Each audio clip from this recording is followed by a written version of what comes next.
chiremo abusiana no pay betre so bosomponi ade ani a chiremo ewo ensemfo from United Nations Organization UN empeni for the atudwe chiremo se Ubepia mo bibre man mu a ene eba busue mu a ema pa na tai ahwere wa mo enkwane enti wa mo kasa no wobeti emu enchirechire mu ebusue nsam yi anan na no pe yesi nkonwa ebetese ma chirechire mu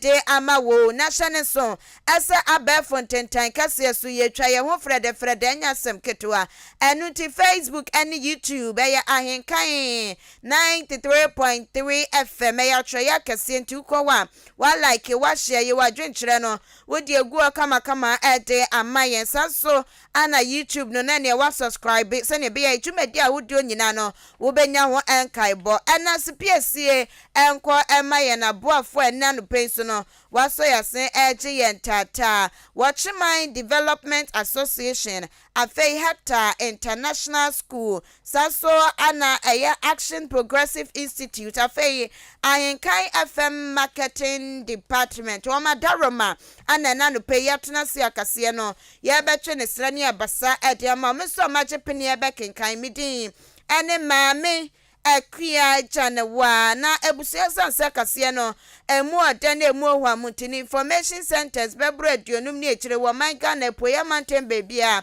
wo ma property a wo bia etie bia afei ensem no enchirechire mu Adam abusia ya shakase no ase anane nanu ya wode atwam na tse wo man Ghana ye jina kunu ye papa ye predi nkunim ane sabre ni mwaso ana yesa na hini woni monyamfo akeno fowiata washa na tade fufuo ni nose mask fufuo ane ne bag kita ne kama wade chese Ghana ye egu ni koma wo kire se wo ye Ghana ni mapa wo kopie mu wo mrahye bedwefie ko pru simpie ni apana tse yakoma sika afia ye ba besimi aban ade beboye no wo sha se wo kirechirem ma wo chem se akoma sika na din edaso eye enkabom budget na tse ye nyina ye ka ye ho abom na wo kan wie ye pe anani ekoku a wodro ehasem edi wo madwenkyere ne wo manudi nsem atudwa na ekuo ba ko asabro bepiem wo man Ghana mu a wo anana wo mo tempempen kwaye papa chemsa ne ma ekosoro na ha dwen eti wo mo bo aban ye chise wo hwe ne wontimi anteso eye Ghana Union of Traders Association guta edwadifuo kuo eno na nei dwemtrenyi abedi ekire emakuo yi eye Clement Boaten adi nsama wodro atudwa wo chemsa hwe ensama woni monyafo akeno fowiata di tudwa no wono wotie papa wo fin ne ni sa fe na so ensama wodro wo kan ye nyina awrem no chemsa bebia na ye ne depa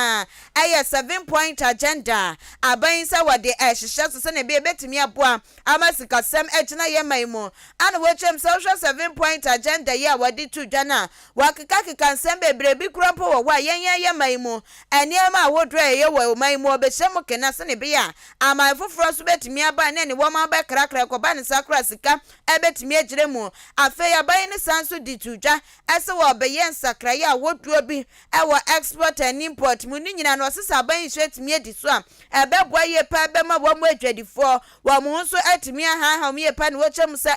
woka budget ni nyina bomu na wo hwe nsem amampani akanye ese expenditure wo ba betete so na afa wo aboa local industries no amatse wo ma sanso gina wo mo na so a wo sesa sa ensem na ban ni di wo se aye wo yo na odi akoma pa di ahihye so a wo mo gutafo wo mo ogidie ma papa ese wo ha ne atiti a wo mo namu ano ba brase achese anyo wo monko a afe wo man Ghana bebia nso betimi abrase sikasem ene niema boa ekoso nyine betimi abafom ti wo mo de ne wo mo kan ne sasa aban no anasa mampani ana monimonyamfo akeno fowiata so edi sansemi atudwa wonfa wo se enye oyo budget no de wo share the generality of the budget no na wo hwe ensensema won ekekaye ebia wo hwe ekwan a aban sese obefa so na odi reduce expenditure na afei so no measures so a odi egu akwan mu a odi beboa local industries enum ne ade de a se ade a on betimi ago by that ayini dia because wo hwe mu a almost 7 key points be on the budget and so na pan say budget no fapem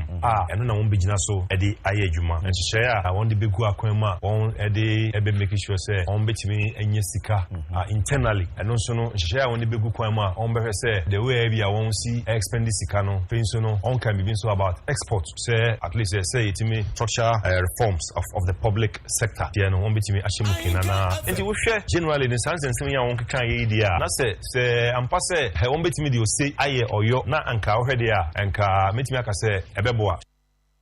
Ahenkan FM. Abusiani aye Clement Boatin Genteni abedi echire Emma Ghana Union of Traders Association gutan wa mananso a wo wiye ana wo che musa 11 waso musutumi ka bi pipe sene wo hwa 11 aban sa wo beteso na wo teso so dia wo di begina wo hanchiche mu ba ko 1% ana wo mu chem se wo mu gutafo de afi atwe mu aban sha se so wo di 11 ban wo mu huri so yeye papa ni nyina ne se ebeboa ama Ghana fo wo bia timetwa 11 ni bie social man Ghana e wo ma ya doso papa panso nipa kakra bie ana wo mu twa 11 na ebrebria ye gina wo mu konso na so wo mu tua anu ti na koba se 11 ba beba wo mu susu ye ese beboa wo bia betimietwa binti wo mu sra ban ese 11 ka won fo engina wo hanchiche mu hwe ejiponum 0.5% ekoba ni sa wo bia betimietwa bi enso aban na ntie wo tama wakatro wo man sa wo mu ntwa mo wo be yan sakraye enti wo mu de na wo mu tra wo mu tie budget na kenkan ni nyina na wo mani so ade hunu eni sa 11 aban beteso na wo teso so anu ode ba begina wo ha enchichemu hwe echiponum 0.5 no sa na ebe ye wo bia betimi atua bie eni atoto a wodro ni nyina aban ebetimi ateteso eso wo sa nya ne san wo mu kokko hu ye ntino kure aban wo madini mu hu amoye papa. Last year, time one year say on Eddie levy ebeba no. Guta, you can say principle na wo yi levy no. You support say aban this ha eto no ebeba. If you say ina no, you who say eba eto gigi e wo man mu ha. Enipa etua eto no, ye kakra bi. Empempi no so no, ye nipa kakra bi na yetua no. Ye nso na de bia no, ye gina ye konso say yentua eto. Enti no say aban de hihye bi ba asan hihye no, ebetimi arope in a lot more people ma obi etua kakra na nka aban so enye ne sika na aban so development I say oye no otimi aya nka ebeboa because say policy ne de eye na emu no rate no na aban no e propose no eno na yes no rate ne de e was rododo enti no on started from 0.5% na aban say oye consultation finally and e be see 1.5% enti the review na him say obe go back to that 0.5% no but you say on what to say about 1% and I think say 1% and still no ayade a ha adwen kakra ne di ho bi nso eye VAT ya increase no ye di 2.5% 15% na odi aba no eno na obroni beka say e wo cascading effect on goods and services. Ahenkan FM.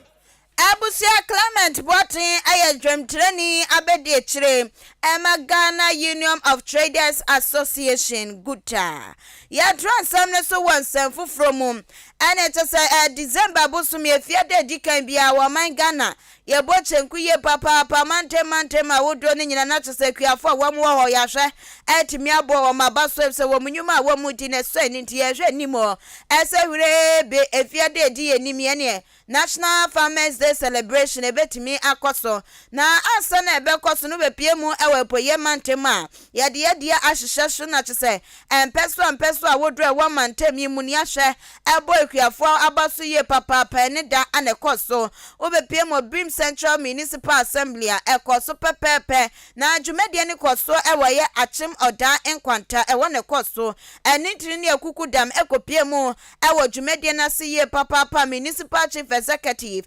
awada Brim Central Municipal Assembly woni monyafo Victoria Edu ekokopie mu enwase atese wo boy ekuafo na baso ye papa ekuafo woni potem wo bo ma baso ye pa chemu se ebakua wo ma bo mo moden wo ma bo wo ma famu dia wose wo mu ye bia no wo mo ye enti wo bo ma baso na dwumedi akwaso ne no ane ne etoso poli adiasa enwatwe 38th National Farmers Day eno anakse eba be kwaso ne achim wadane eye poye mantem yedi kan ade yede ahhye so na asentra na da dwumade aso was accelerating agricultural development through value addition at say ahye ayekua yomu Kenya sne be a ebetimi akosoro na boa madwane sem etimi agina brane ye pa na dwumade na se ana woni monyamfo Victoria du ade sama wodropi atudwa wasrekuafo sese ne wo mo ye no wo mo nto enkoye ne sa na se ne be a adwane ho sensem begina brane wo mo hwe etimi hyemu Kenya ehode a wo mo di hwekua ni mu no wo mo ma ne enko kan na adwane etimi muso ewo man mu eno echi na wode anasipiesie pa ema penifo a wo mo ewo achimoda enkwanta sempo afidie wo matimi apene so ama to se etimi abo wo mo mpatem eno kura ne eboa ama kuayo nso so etimi etumponti no wo besre yekuafo wo mo mpatem sasa ne nei wo manyo pepa wo mo di yekua no wo mo ma ne entoso enko sosa Yemian Makuafo, and that day, say, a chassa, Nipaya, dear, or Saye, no tea, I am boy and a queer for a passion. Or we may say, let's see a show of many more, and can die a day, and this every man, a new hop, and Yabo fire, a fear be a drew on more, a Greek for a toe at the mark, the Kura, wire cradle, a fear chair, we are Kokoya no war, Yabu chrome, a walk is some, a fear dear Banatas, a hoka, a wabo, Quanta. And a labi krum is something you say, I was some ye do no amo into a young quanta, a yes, say, Obaji a fee, a fidida no, a simonaso. Yamin Shramo, a fee, you may dear no, but time is say, a queer jumano, yabashani a satchum, na a time a day and puntio and nipa, a day a bre or mine a queer four. You who say a queer four, some fifre a year, Jumadane, none so bra woman no by abano, Niton, and not I asem. Yet me satchum, na yet me a shania. Yabet me as dear Tobia, Maya cassette, and next Gary Huako Ache, and I Yabanche, who most have you moving in a Yabetia Mafia Sakwa Babetus. Ahenkan FM.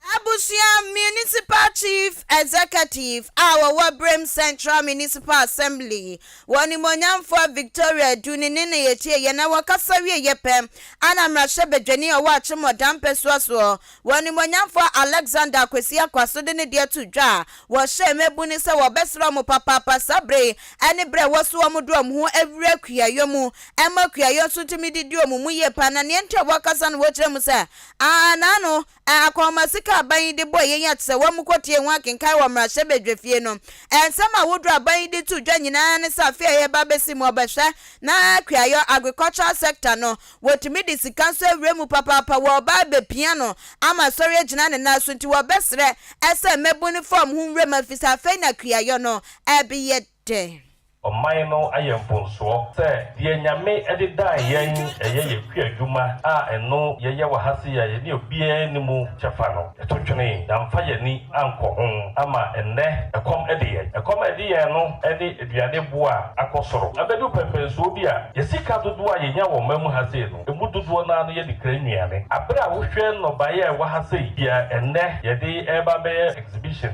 ana ye yi akire na chese bibie ni wo no mu aso wudua awo ye mamu hase ya enyeyi mampania otiakonya so djumebie bi esi na di so planting for food and job no na a major policy say ye pie dua ye nyema ye die e wa ha na ye wia ya tombi e dia ya adwuma ye mana kwa ye se mnantie ni maba abompo eni benji kwayo bi ko school a wode kwayo eto kwanta wo mo apai na ye jan kwayo no e dia ma ye ma me no ye papa no mpanimfo na kwayo aye very unattractive and then wo hwe budget no mu a bibia kire se oman no e twa nani abehwe kwayo. Ahenkan FM. Abusiani ayewoni monyamfo Alexander Akwesi Akwamra Shebedeni awa achim oda empeswa so no so yepe ana eyakuani Abrim Central Municipal Assembly bona baso esu wonu na tisani kuedimu ye papa panti wonu no odi nkunime di kan ayeye ramak anafi wonu so adi tu dwade sama wudropi tu dwane wonu de na baso bode no enya sem ketwa wabobo ya wonya bi insecticide spray wonya bi 19 buti wonya bi niam keka ho de edos papa wonu so tufu esre mebu no sa wommo moden ese kuayo womu do mu ebehye mu bi enya kuayo no wo shasia edru be bia den aban no ebeba be so wasen se na be ya wukua na wo ye no ebetimi enso akonkan wo sagina so ade adesrede to aban nanim se wo besra aban papa ese fertilizer yi eno an wo mudi ye adwuma so fertilizer ebo na kwasura mene wo mutimi nto enti fertilizer na aban ente so se ne be ya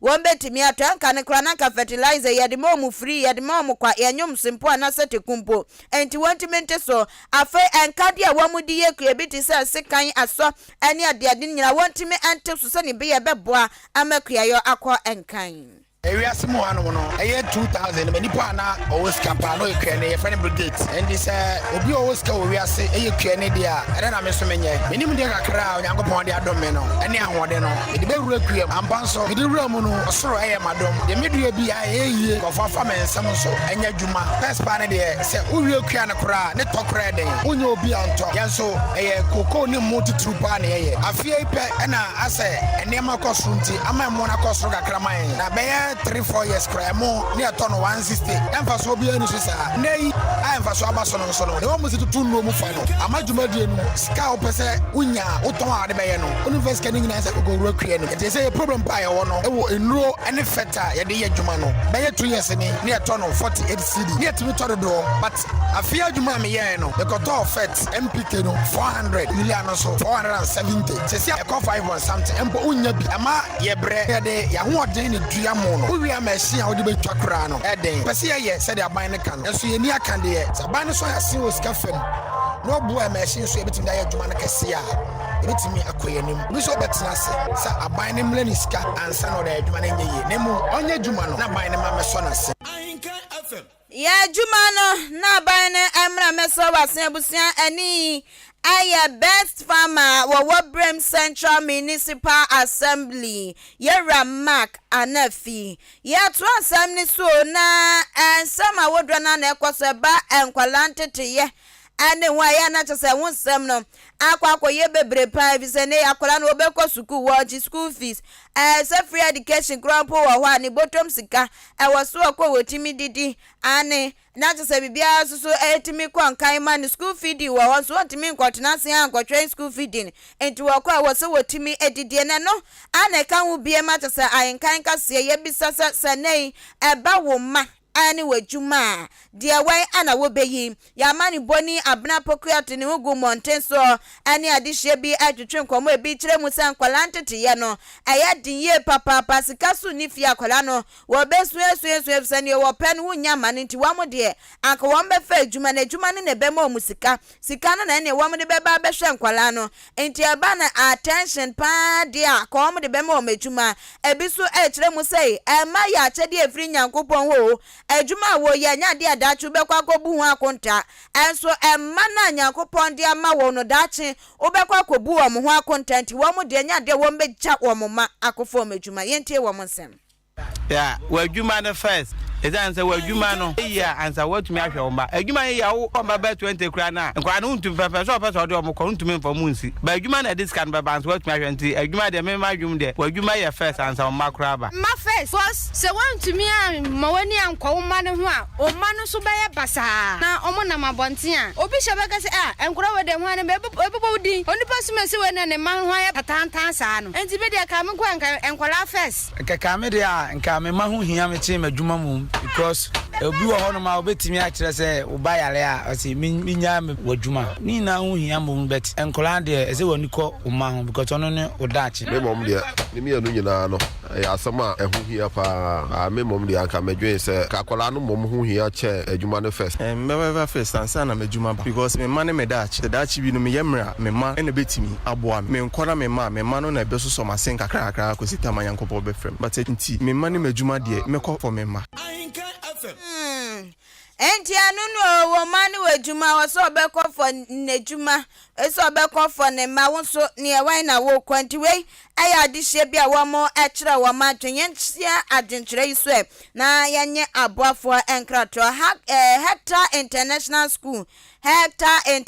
School what the Jumedi tenche bi hihye so pa we anniversary celebration ni nyina ne say Hector International School ba ye enfihye ne poli aduesia temnie 60 years enie enti wo mo do ma fa hye chenche hihye so a wo mo eche say jode di yenim ya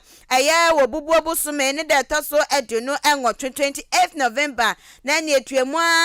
kokosi wo panima obusume ne de to so 4 December afikuro yamu na tse wo mo de ehihye so na asentre da dwumedie ne so was 60 years of life-changing education impacting the next generation na tse enfihia aduasia entemni a wo mo de sakraya wodro aba disuamu afeso mbere sa sakraya ne beboa ama nkwala wo mo beban wo mo so no wo betimi enya ho emfaso na ni se ne adwumedie ne ebekonie wo chese Jordan no wo bubuobu so me ne de toso aduonu enwotwe na Jordan di yenimia wo be clean up exercise no bekoso wo school ni wa bebia school ni wo no wa na chese clean up ne bekoso afei na de chie no benada no was career day anasa traditional day ntino ne wo ba no hwa wo pese wo nya na ne wasiesie no kama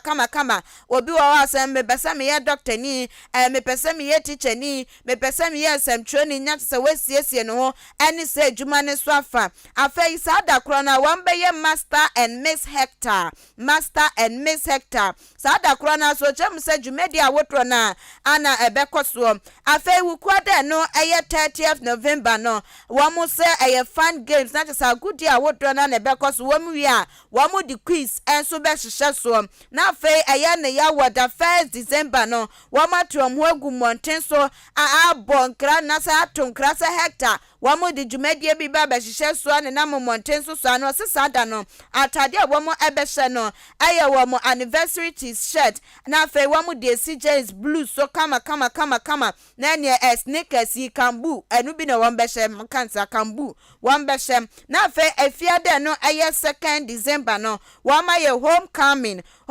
ni chese edisuafo a wo mo tentete ye wo Hector ne wo mawie ebi ma troso 60 years de mu awram ye papa ene sabre krampo no ebi mo anya di bread akase pi wo mai mu wo mo nyina beba na wo ma beka bom ene edisuafo a wo wane enso agi wo mani enu ye fiata memene no 3rd December 2022 no afasha na ksa ehihye so grand deba wo besin konwa wo school no atena ye wa na chese speech and prize giving day wo mo de ahihye so abo edisuafo na abasom na wo mo chemse dwumedie na se na wo behwe na wo ma pa dwumedie bi wonto ma no ye wo mu new ICT lab wo be pa wonto ma kama na tutena ni wo kwa gina mu anase wo kotena dwumedie na se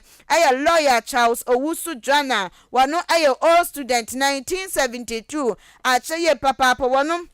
ana wakwa gina mu ana fei founder and chairman wano so edake Sam Law Firm ano womunye kwa kopie mu ewase sanso na special guest of honor Nana Ekia Asanto a wotoso miensa wano Paramount Queen Mother wa Achim Kotoku traditional area womunyina edi womani monyam eba betai dwumedie no enswase woni monyam fo ya osafo mafo senior advisor Emma wo my Ghana ye mampani wo beba bepie mu ewase na kasama fo ya to ne sa afre no Dr. Grace Bediakon wano Ahenkan government statistician onukroya so sanso ye member na wada National Development Planning Commission ano afa special guest woni munyamfo Alexander Akwesi Akwa mashebedwani wa achimoda empeswaso woni munyamfo Victoria Edu Bedu Pepram wano ban kwachipeni awo ye mpotemu hasen sanso ana kontin na wa Achim Kotoku traditional area wano so ebebebie na dwumedie na kwa ne sewie no na ne kwasia de no 4th December 2022 no Thanksgiving wamo ade anase chenchene pa na matwede ampo no bekoso aboabo Hector afade no fita enti no kwa na kyese wahye watade fita kama na what they call say Hector studies go with character training. Hector the famous, Hector the pace setters, Hector penny Eddie penny na kyese wahye ne enso afa Action Progressive Institute so what the Jumedi be hye so enti na ewu ye osuani na sukuu no wakobi awie meken NVTI wikitebie NAPTEC what any city and guys afa wasi holders degree holders any abodin krata wodo ni nyina no so wikitebia akwanya na bama ni nyina ne se wodo befa entity yem se ne be ya dachi bia no ne China fo bebomo enso aye adwuma na se ne etie nie wase sane ade wo be kwa China ne be ibusumi miensa de esi wo my Ghana muana to say ya China kasa no enu echi busumi mienu enu susu ne China fo bebo mu anatamo kwana mo ba ni nyina na wusua kasa no enu echi busumi poly do internship enu no woni China for company ne beka bomu na to say wo je entity ya no so ewogwo kama na wase mu amu benya akwanya na to say motimi afa entity yem nyina mu mawie no mo ne China company ne beka bomu aye adwuma na ne tie package no wo say ye free nya de wo che simple ana se tekumpo enti wo visa wo de ko ye free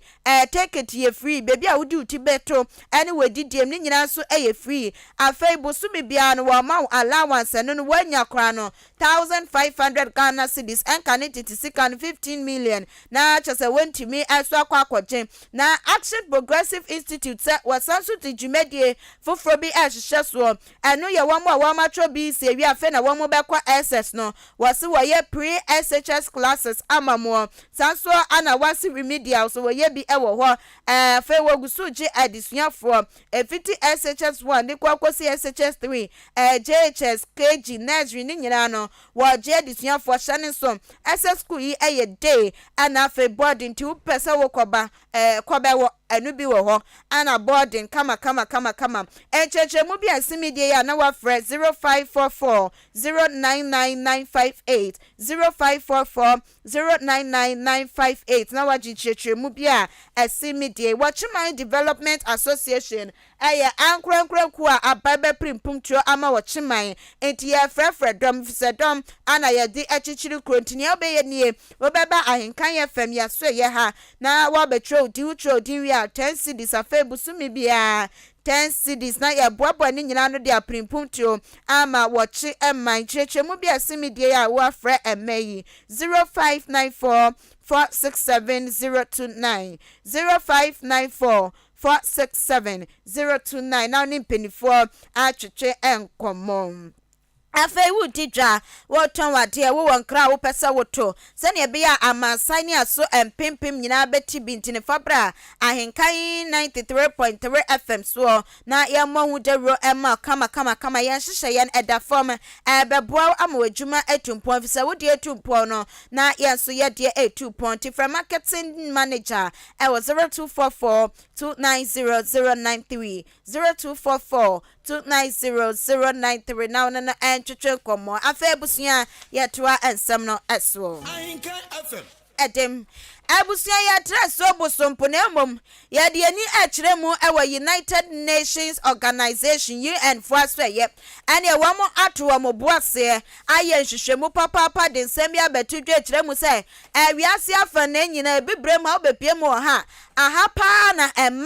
Emma etro na nanem wonse edo a wo mo tro na nanem wonse edo no enya wo mo apemu ana wo mo de kwaye na mom wo ba bi wo ho ani kunu na wo de atete ne wo ha ne sa wenwu ato na wato na nanem wonse edo wo ba bi wo ho ani kanchima na wo de atete wo ha enko ha wasema kwa enkofa wasema kwa akofa na wo de tete na wo ba ne tete sa wenwu anato wato na nanem wonse edo ebisu wo wa ebusua wo mu firi mu na wono ani nuanom ane ne maame ne papa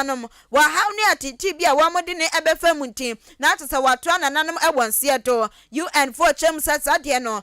kwaso wa ebibremu emanye papa wo chem sa afimpinu ne adonu ba ko 2021 na atse afie atwemu nko a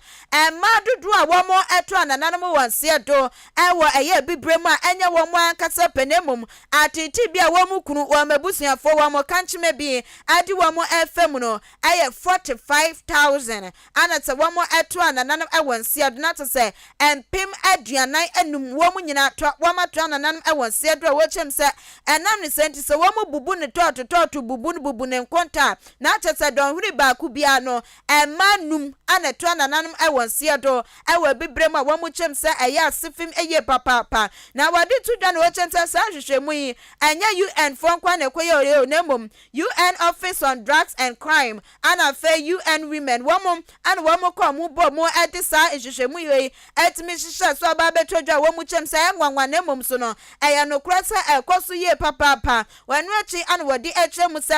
ebibrem ha ya bibrem mai mu nko a ana chese wo ba psa so ba bepie mu ewa asen ya ma wo mu twa nananum awonse do no wo mu san so doso na fe so eba ne se bia oni kunu anasa ne kanchima bia wo se ebibrem so ne sato so mienu ne na edikan no aya wo kanchima wo kunu ne wabusuam enu acha mu chem se ne ye wo kunu nko a wo mu kunu nko a na mo so ama wo mu twa nananum wonse do no so no ebibrem ai ne edikan ya wo chem se anya krafi bia no ema bia 17,200 ana twa nananum wonse do afa ye hia wo mu ne wo mu hwiri edikan ye papa wo mu so no ema bia 17,800 ana twa nananum wonse do wo mu kununum ana ekun wo mu afa kopiem United States of America wo mu so dia ne 7,500 sanso ana Europe enso ne 2,500 na to say ewiase nyina ema enam ha ne atitimu pa wo mu twa nananum enso ewonse do no ka ho bie